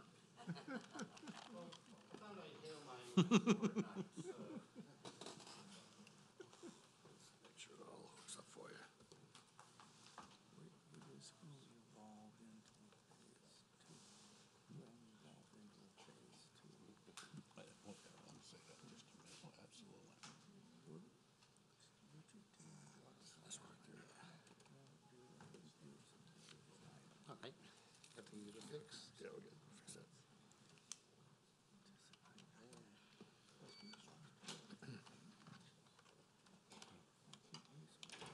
Nope, I still have it upside down. That's all right. There we go. Let's see if it works now. All right, we'll do it a different way.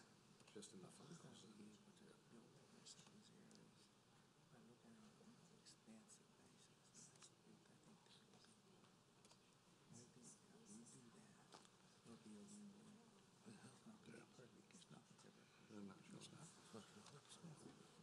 So, wait, that's one. There we go. Once you get over the stuff. Something to the council, not one specific. Everybody can put what they think they want to do. Okay. And then give that to the council. And do it. Uh-oh.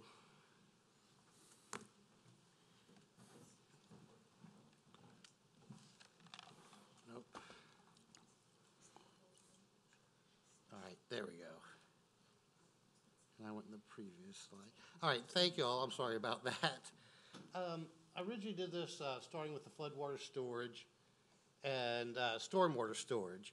And it ended up morphing at the end into some FEMA things and the floods that we've had. And I'd like to start with this little handout that we got on the March 2016 flood.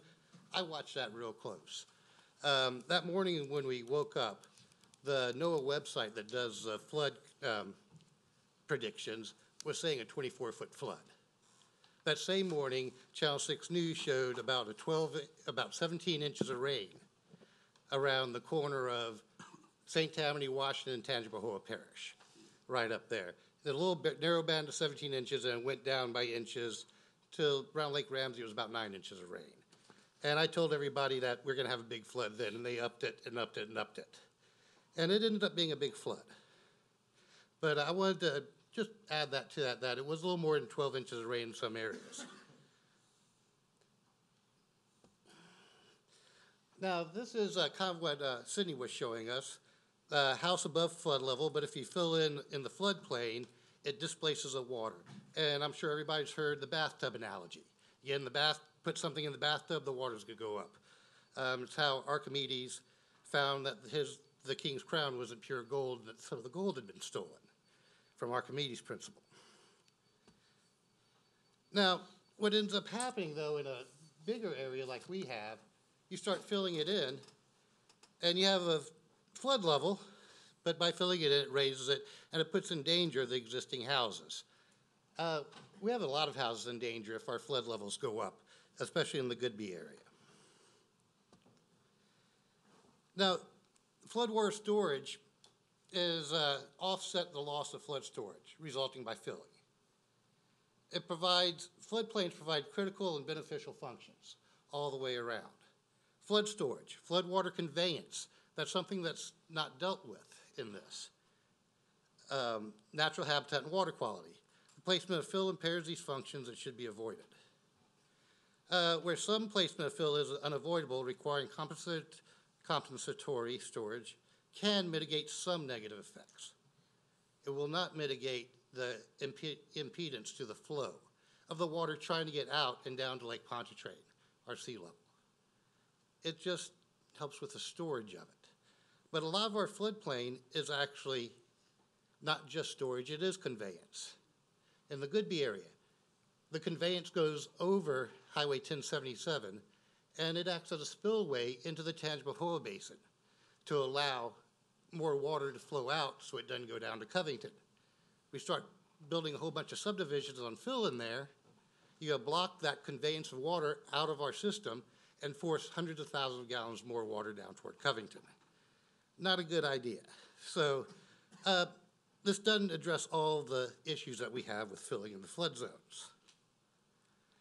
Now another thing is with Sydney's, he had the compensatory dig below the 100-year base flood elevation. That really doesn't do much for storing 100-year elevation floods. It might be dug out at a 10 or 20-year elevation. So when the 10 or 20-year flood comes, it fills up and stores it. But when you get to higher floods, 50 or 100-year floods, that area's already been used for storage. So it's not you are changing the storage in the 100-year floodplain itself. So again, this is kind of a fix. It does better than nothing, but it's not the total fix to the issues. Now here's an example of stormwater mitigation, where they build a dike with a pipe coming out the bottom. That pipe is sized to allow the waters to leave at a slower rate than they naturally would. And you have a little levee there. Any floodwaters that come backing up into that aren't able to get into that area until it tops over that berm they have there. And that's one of the issues I brought up with the last meeting. So there's just one way to reduce the impacts of it, of the extra runoff. This does not stop the stormwater coming down from Washington Parish. And man, let me tell you, it can come down. I've seen it come down in a wave in '83. Now, our ordinance is proposing to allow the excavation to be taken up and used in the stormwater storage. But one of the issues is that for floodwater storage, that needs to have a free flow to be truly effective. There is no free flow back into the stormwater detention. And so it's really not equivalent on a large scale for a large scale project. Now, there are issues that we have with flood hazard ordinances. I don't like reading from PowerPoints all the way, but I'd like to read this. We rely on the National Flood Insurance Program and their designation of the 1% flood, the 100-year flood. 1% flood means there's a 1% chance per year of it happening. The reliance on this determination does not properly address the true flood risk for for parish residents. First off, it places an excessive emphasis on one flood hazard, the 1% flood, resulting in a false binary that outside the FEMA flood zones, there is no chance of flooding. A lot of people believe that. That's not true, though. But that's what happens when you focus on just that one spot. We also rely on a decades-old, obsolete, and inaccurate map of the flood zones. Our flood insurance study is based on a river study done in the late 1970s. It was based on a flood in 1953 that was right below the 30-foot level. We've had 5 floods since the 1980s, higher than that. So we really do need to update this, and FEMA is working on it right now. They are working on new flood maps. FEMA does not address the large uncertainties in estimates based on the 1% flood, even in the most recent maps. A lot of it's based on what they consider a 100-year rainfall. But there's a big uncertainty in that. We don't have the data. Everybody's been saying we need data. When the flood insurance studies came out, they had about 30 years data, 25 or 30 years. That's in the 70s. We now have over 60 years of data. We can get better and more accurate flood maps. For the Tchefuncte River west of Covington, the base flood elevation, 1% or 100-year flood elevation, has been surpassed 5 times since the flood insurance study was completed in '79. St. Tammany Parish does not acknowledge known flood risks in the area unless it's based on the inaccurate FEMA maps. I've been accused of making up floods in front of the Planning Commission before when I've talked about them. Now, FEMA does reward communities for using higher standards than the minimum National Flood Insurance Policy standards, with reduced rates on the flood insurance. Floodwater storage and stormwater storage are both separately higher standards.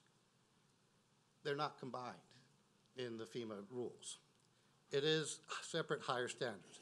There are other higher standards available to St. Tammany to further reduce flood insurance rates, such as adding a freeboard. Build 2 to 3 feet above base flood elevation. You get reductions in your flood insurance. And the individual homeowner has really big deductions in their flood insurance also by going that high. Here's a list of the 20 highest floods from the NOAA website, based on the USGS stream gauge at the 190 bridge. 32 feet is the highest recorded in 1988, 31.25 in 1987. The 2016 floods are 3rd and 4th. This flood we were talking about is the 3rd highest by, almost a foot there. And it goes down. And I'd like to also point out, from my personal experience, April '83 was the highest flood. My parents still live in the same house built 11 feet off the ground in the flood zone. You know, the Florida pier type. And by measuring the height of the floods on the steps, 83 was higher than the 16 floods. But it was not recorded because the USGS stream gauge broke at the 190 bridge that year. So there's not a record of it. I know it because I lost my first car in it. I was almost 16. I had paid $100 for a car the month before. Totally underwater, gone. 12 of the 20th highest floods on record since '53, 56 years worth of data, have occurred in the last 19 years. More than half of them have occurred in the since 2000. More than half of the highest floods have occurred since 2000.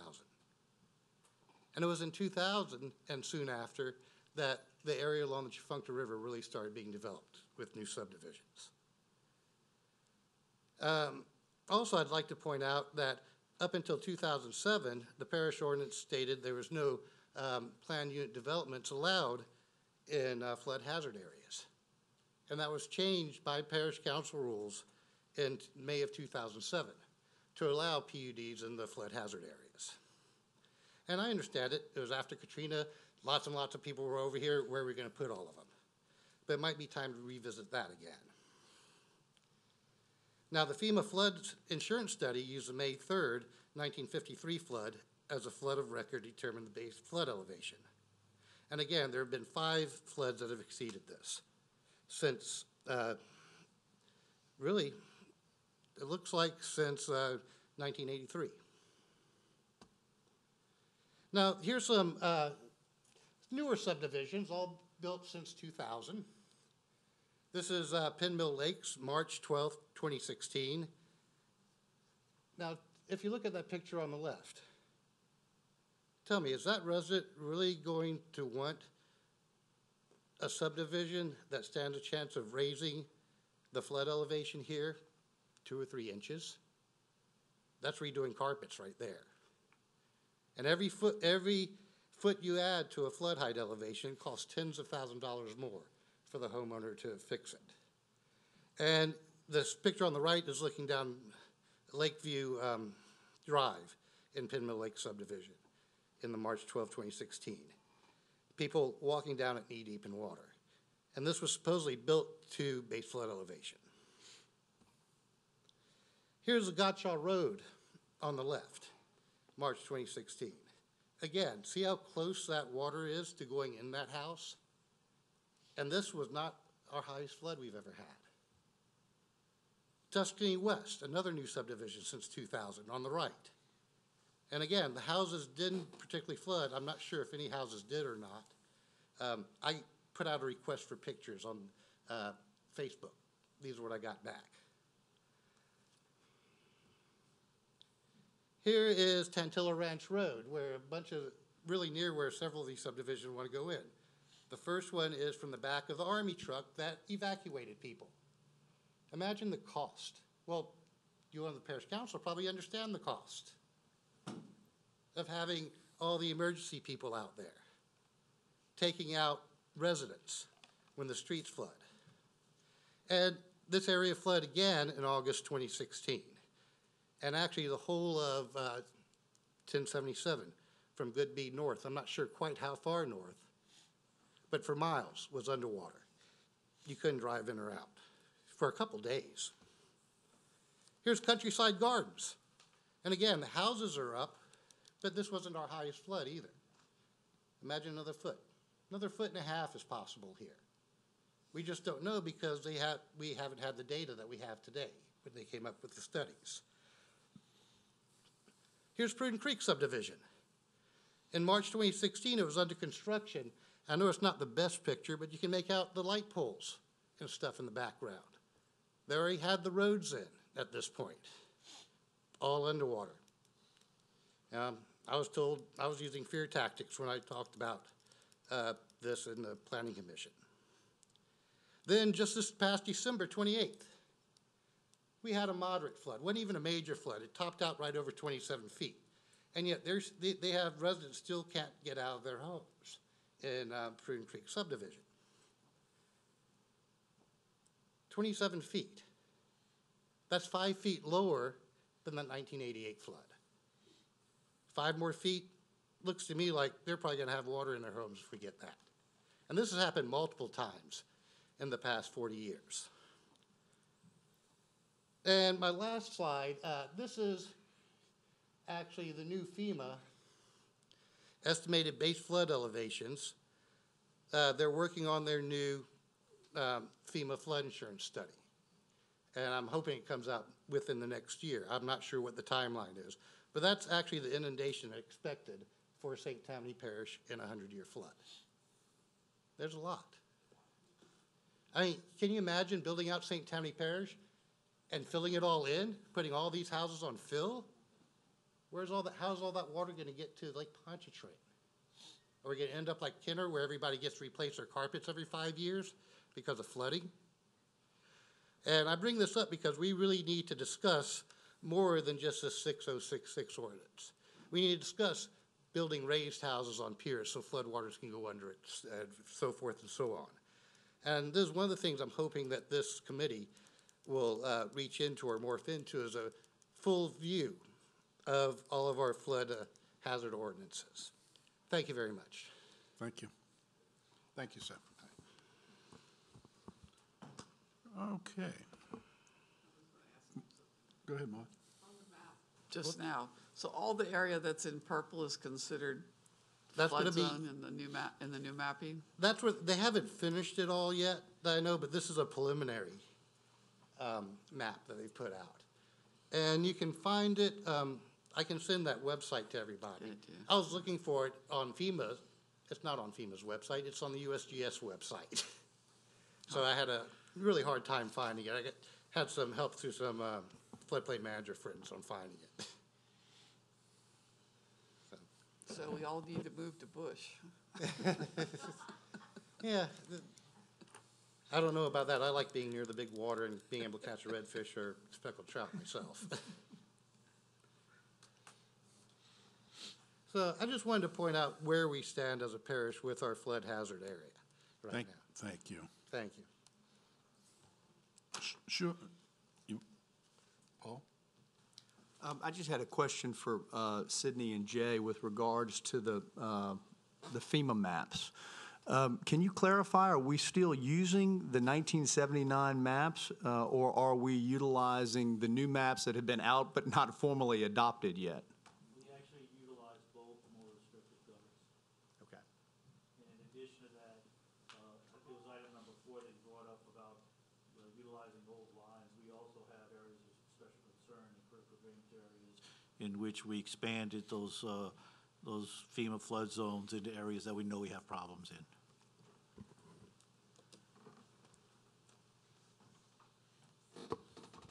Nope, I don't see anyone else. Maureen? All right, thank you. I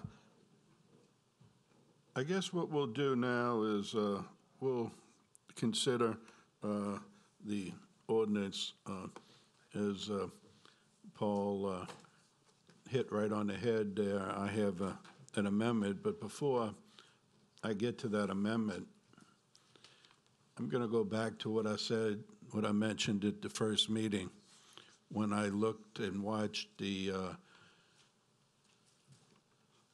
actual first community meeting that Councilwoman Blanchard had on, I forgot what date, November 15th, I believe it was. But at that meeting, it was quite clear and evident to me that what we were going to be discussing at this committee work group was only a very small portion of what we need to look at.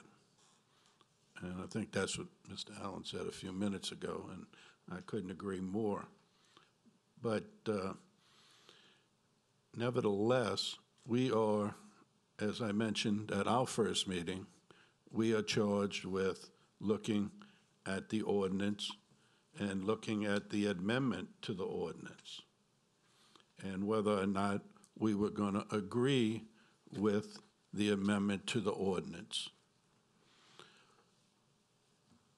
I asked Mr. Fontenot, who is very knowledgeable on this subject, and it was quite evident to me that we could use the 25% in the storage. We could do that. We could get away with that. But he also mentioned that if we had a heavy rain and then the water come from above and flood it, it would not be enough and it would overflow and could flood houses.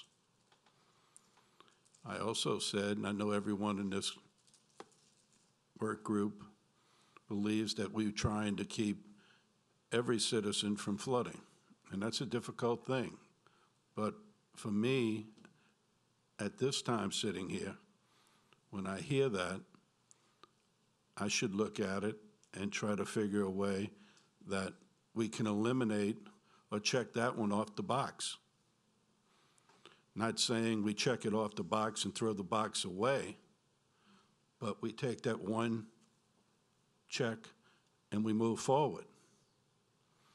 And the only way that I could see that we do that is we eliminate the fact that the engineering department could look at doing it either way. And they asked us to do that. The administration asked us to do that. They came to us. We did not go to them. And they asked us, we are having issues, and we need help, and we need guidance. And they proposed an ordinance. But for me, the ordinance does not take the possibility of a flood occurring if we went ahead as proposed. So the next logical step for me was going to be, how do we remedy that? And it said we could put the word may, or we could put the word shall. As I mentioned earlier, the word shall would alleviate the opportunity for this to be decided. It wouldn't even be discussed, because if it says may, that means you discuss it. But the word shall would say no. Shall not, I'm sorry. So I'm going to go ahead and make, well, before we do that, I want everyone to be able to recommend whatever they feel to the full council. The full council will decide on this issue. I listened to Mr. Marone, and he has some very good ideas. And I encourage him to bring that forward and put it before the council, along with some other ideas that everyone may have. Because that's what this is about, in my opinion anyway. It's getting all the information and taking it to the council. It's also for the citizens to come before the council and give their impression of what they think it should be. And we'll have that in a few minutes. But, so, I'm trying to decide right now, what I think I'm going to do is to have one more meeting. But what I would like is for everyone to come forward with their ideas and have that for the next meeting. You know what I'm going to say. Mine's going to say shall not. It's going to be put in there. And I would hope that Mr. Marone would come forward with his, and anyone else that wants to put their issue forward. And we'll have that at the next meeting. We'll discuss each one of those, and then we'll take that, I'll take that, and we'll move it forward to the next council meeting that we can get it on the agenda. And then it can be discussed at that council meeting and also prior to that council meeting. And the council can ask questions, and we can go back and forth, and I believe that would be a good way to do that. After that is over, I firmly believe that this committee needs to move forward together again in a different aspect. I think we need to look at the floodplain. I think we need to look at how we build. But we need to input, because some developers and engineers have told me we can use a slab, a tension slab, to do some building, rather than just a regular slab. And that would alleviate raising of the houses and keep the water flowing. I don't know all of those things, but I'm hoping, and I really would like to have an idea from St. Tammany Parish, but then look at bringing in someone outside of St. Tammany Parish to look at our issues, so that it's clearly not mine, yours, theirs. It's someone that can come in and say, this is what goes on, this is what you're doing, this is what we think, this is what they do somewhere else, and then we can move this thing down the line. I don't think anyone in this room thought that we would get this solved in 3 months, 6 months, or even a year, because the process is too deep. If you're going to do the job, you need to have the information, and you need to have non-biased information. Non-biased. And I don't care how good we are or how we try to leave the hat at the door, we all realize that we have certain issues that we look at. And we must be fair and say that. So what I'd like to do is to, right now, I'm going to pass out to the members what I'm going to put forth, and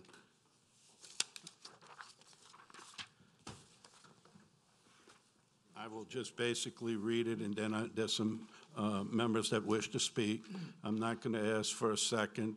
I'm not going to ask for anybody who's going to back it, but all I want to do is to let everybody know that this is what I'm going to put forth at the council, with the understanding that I'm open to all aspects that we can move this thing forward, and then we'll go from there. But basically, as I read in paragraph F, I used the term shall not instead of may. Paragraph I used the term shall not instead of may. Paragraph E, I used the term shall not instead of may. Paragraph F, I used the term shall not. And basically what that does is tells Mr. Fontenot, Mr. Watson, that this is the way we're going to go forward. But I also realize tonight that there should be some circumstances how the council can move forward to give some relief to one area of issues, somebody that has an issue that's very important. And I don't know how to get around it, but I think we can if we all decide to try to work together on it. So that's what I'm going to propose, and we'll have the next meeting, and we'll move it forward. So, Mr. Gould? Yeah. Board of Adjustments is in the ordinance. Terry went in the back, pulled it. It's right here, Section D, under 100-year floodplain storage capacity. So it's in there. If I may, just, that is for 100-year floodplain storage capacity, that's not field mitigation. Field mitigation is what the problem is. Why are they separate? They're separate parts of the ordinance. That's what it was? Okay. Well, this needs to be put into the other one then, because this clearly gives them an opportunity to go to the Board of Adjustments and present their case. So, hey, I would recommend doing that. Okay. Thank you. Mr. Morone. Thank you, Mr. Chairman. You actually already addressed my suggestion, which was to provide a template of what you were proposing, so we would all be working off the same sheet of music. So thank you. Perfect. Thank you, sir. Ms. Brown. And I just wanted to say with the Watershed Initiative, I'm hoping that we can use them for this, especially going forward in determining,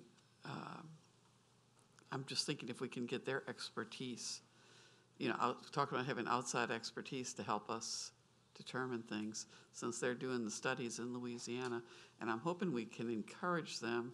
I asked at one of the meetings how St. Tammany could be one of the first ones to come up to be studied, our floodplains, and they said basically it needs to come from the parish.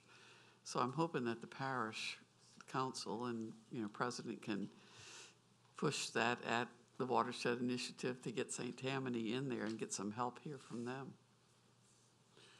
Yes, ma'am. Sydney? Go ahead, sir. Just to let you know, we are participating. Went to Dr. Martin at the first set of meetings down in Hammond. Went to the leadership group meeting last month. I will be there on the 28th. Spoke to Ms. Campo twice since your last meeting. And so, yeah, we are very active. We have a lot of data that we think we can utilize in starting to fill out some of the models. And so, yeah, we're well aware of it and attempting to be extremely active in it. Thank you, Sidney. And, Ms. Bray, we need to use every avenue that we have. But I'm going to say it again, I listened to Ms. Campo, and when she was talking about 2 or 3 years down the line, this shouldn't wait 2 or 3 years down the line, okay? And so we need to look at everything, but yes, we will do whatever we can. And, everyone knows that if the council decides to put this forward as mine or the amended version that'll be coming, either one of those can always be changed again as we move forward down the line, and we can do that. But I just wanted to at least put it out, and I'm very happy that Mr. Maroon came up with some very good ideas on his side of it, and I look forward to seeing that. So now what we'll do is, Gene? I'm just trying to confirm, your next step is to get some input from the audience? That's where I'm going. Okay. You beat me to it, you hit your button. Is there anyone from the audience that would like to come up? And please come up, ma'am. Good evening, everyone. My name is Denise Tabany, and I'm new to St. Tammany Parish as of May of 2017. I came to your parish from Metairie. My fiance at the time and I decided our kids were grown up and we were moving to a quieter, nicer town where everyone would know each other and treat each other with respect, and we certainly have found that in St. Tammany. Thank you. However, we've had one issue, and that's why I decided to come forward. I am, to give you a little background, I'm a National Communications Director for a large federal agency. I won't name which agency. I work for DC, so I'm used to being a public servant, just like all of you. And you represent the community you serve, just like I advocate for the community I serve. And that's why I'm going to share my private story, and hopefully it'll benefit everyone as you make this decision. I did do a lot of due diligence. As a Fed, rule, reg, and law. If it's not in writing, it doesn't exist, right? So one of the things I did when I came to St. Tammany is, coming from St. Bernard Parish, where I was raised as a young child, then moving to Metairie, I've never lived in a home that flooded. As an adult. As a child, I evacuated all the time. We had a neighbor whose husband died in Betsy in the attic. So for me, flooding was always a real issue, a concern. So when I learned about St. Tammany, my husband went to Covington High School. He said, look, you just have to be north of I-12. If you're north of I-12, you're in good shape. And the right side of Covington is pretty developed, so we'll go on the left side and maybe we'll be able to get a little bit more land. So coming from Metairie, where you could look through your window and see your neighbor in curlers, I was thinking, hey, this may be a real blessing, And we came across a brand new development. I went to Tuscany West, I saw it online, I loved the look of the development, but the houses were still a little close. So someone said, well, down the road, there's a new development that's called Spring Lakes. And so I said, oh, this is great. Let's go to Spring Lakes. Let's tour it. I went to Spring Lakes with my fiance, and I immediately fell in love with the subdivision.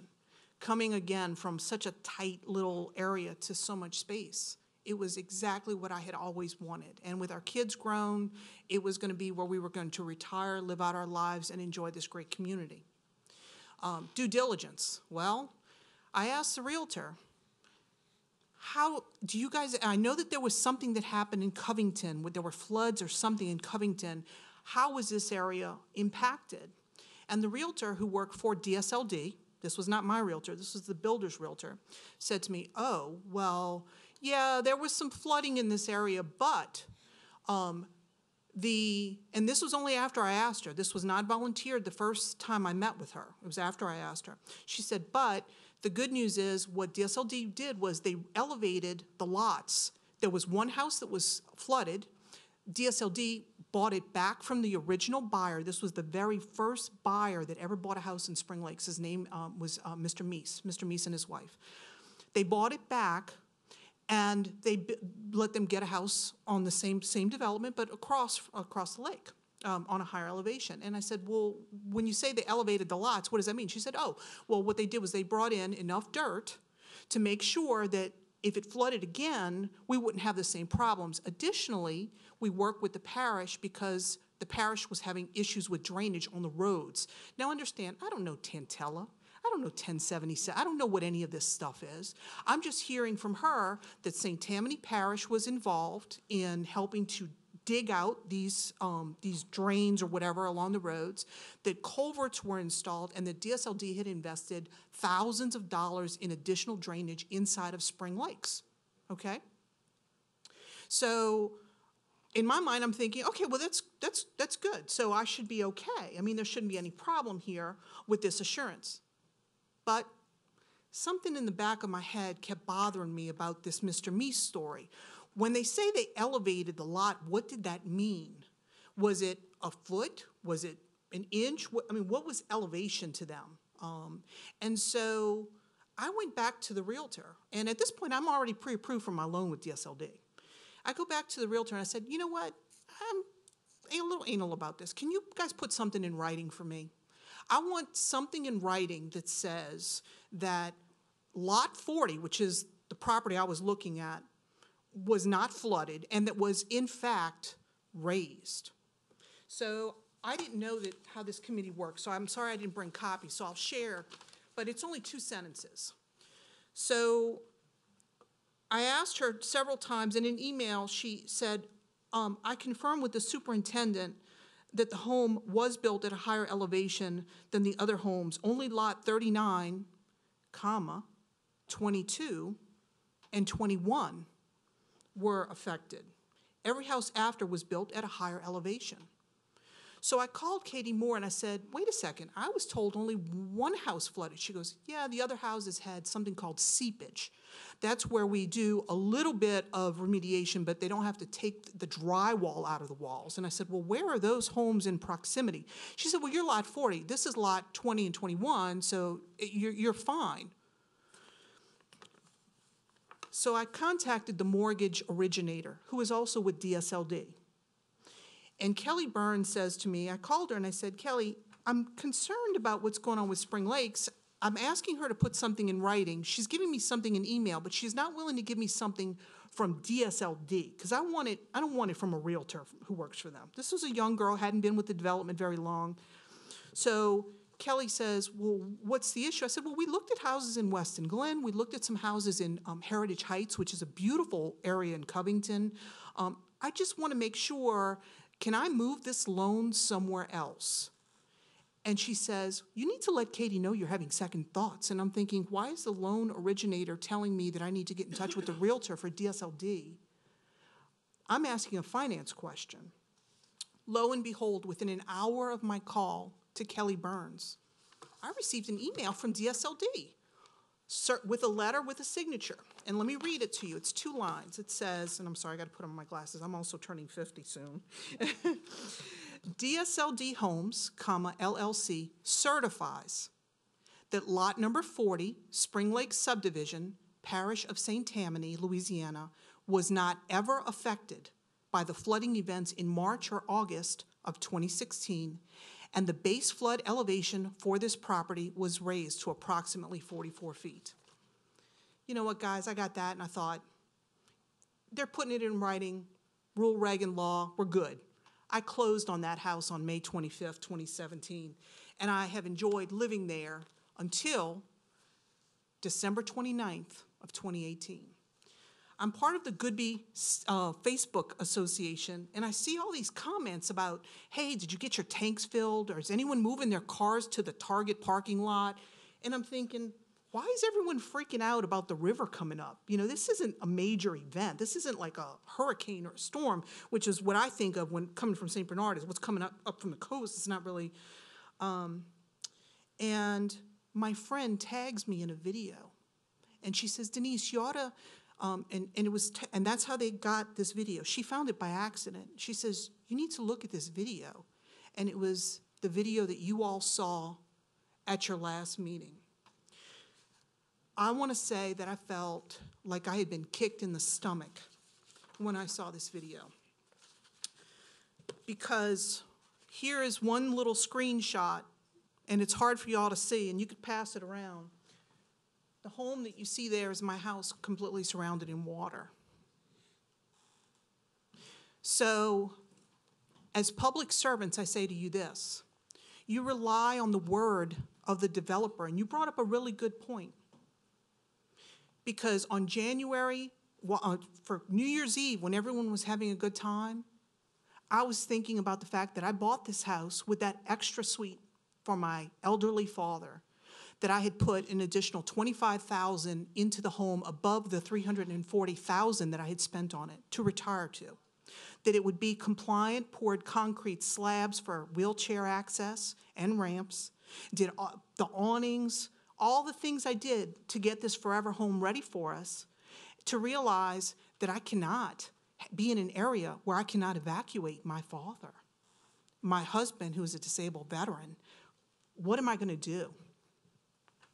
And so I contacted DSLD, and I get a call from a gentleman who is currently their superintendent named Bobby. And Bobby says, well, honey, let me explain it to you.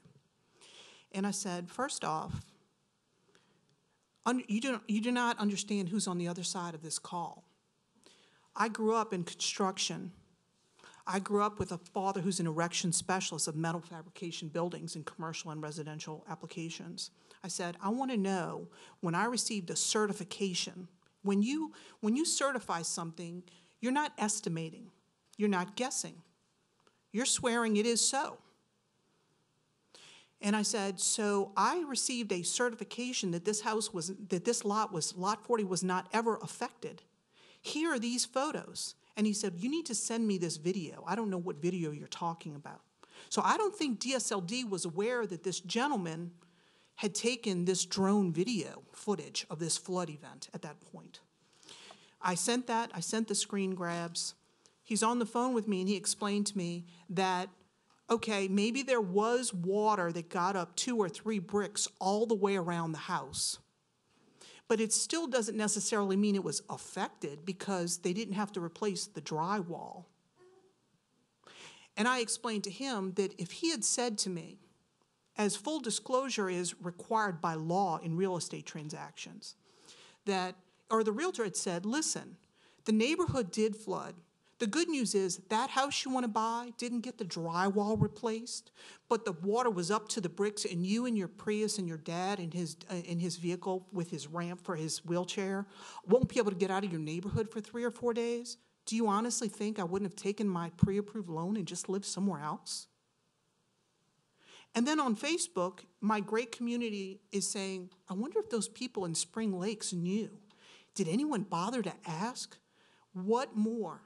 I'm asking, as a communications expert who deals with Congress, both sides of a lot of arguments, what more due diligence could I have done than to look at the flood maps, than to bug the first realtor and the second realtor with DSLD, and get it in email, demand DSLD corporate issue me a letter before I would go to proceed with the purchase. And then to find out, misrepresentation can be done intentionally or non-intentionally. But fraud, that's a whole different situation. Because no one can tell me today, I did not see this video in 2017, that they were unaware that that home was surrounded in water. And for Bobby, this superintendent, to explain to me about drywall, I told him I don't care about his drywall. My lot has 4 corners. It's a piece of land, and there are structures on that lot. So I just wanted to come before this committee and give you a face of one of the people, when y'all saw that video that moved you, I want you to know that that person, that family, is someone like me. And I'm happy to be in St. Tammany, and I want to stay in St. Tammany. I won't be staying in Spring Lakes. Okay? Please keep the ordinance. Please keep the ordinance. Make the exceptions where you need to make the exceptions. But rule, reg, and law is there for a reason. It's for the voice of the people you serve. It's not even for someone like me who can advocate for herself. It's for those who don't necessarily have the voice that's needed behind those seats. That's what public service is. So, thank you. Thank you, Denise. I appreciate it, ma'am. Thank you.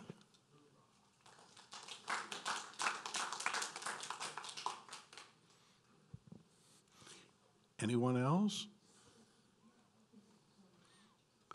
Well, seeing no one else, I just want to once again thank everybody for coming out. We'll have that one more meeting. We'll let you all know it'll be on there, and that meeting probably won't be as long, but we'll discuss the ordinance as I mentioned to you, and it'll probably be amended, and then it'll go to the council, just so everyone will know. It will go to the council for the council to read it and discuss it, and then please come to the council meeting. You'll see it when it's on there, and you'll have time to come up and, say what you need to say, but it'll be a lot shorter. You're only allowed 3 minutes, but it'd be very nice to have everybody there that's very concerned. So, yes, sir. So does this mean this will not be at the council meeting tomorrow? No, sir. There is no council meeting tomorrow. The council meeting is Thursday. There's a planning and zoning meeting tomorrow. No, sir. There's rules and regulations that you have to go through before it's up there. Okay. Thank you all very much, and have a great evening. Thank you.